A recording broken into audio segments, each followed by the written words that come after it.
শিল্পীদের বয়কট বিতর্কে সরাসরি দলেই চ্যালেঞ্জের মুখে অভিষেক। মমতা বন্দ্যোপাধ্যায় যা বলবেন সেইটা মেনে নেব। অভিষেক বন্দ্যোপাধ্যায় সেই সময়টা তিনি বাইরে ছিলেন। বয়কট বিতর্কে অভিষেকের উল্টো সুরে কুণাল, পাশে করলেন ব্রাত্য। মমতা বন্দ্যোপাধ্যায় মতই আমার মত। মমতা বন্দ্যোপাধ্যায়ের বিরুদ্ধে যারা কুৎসা রটিয়েছে সেই সব শিল্পীদের না ডাকা উচিত। তৃণমূল বনাম তৃণমূলের লড়াইয়ে রণক্ষেত্র কোচবিহার। এনবিএসটিসির চেয়ারম্যানের সঙ্গে এক নেতার সাক্ষাতে আপত্তি আরেক গোষ্ঠীর, হাতাহাতি।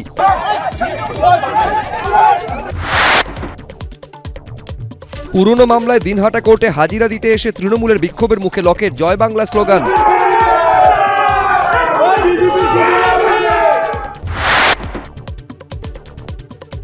সিউড়িতে তৃণমূল নেতার ইটভাটায় বেআইনি কয়লার পাহাড়, পুলিশের তল্লাশির সময় বাধা দেওয়ারও অভিযোগ। বেআইনি কারবার নেই দাবি নেতার।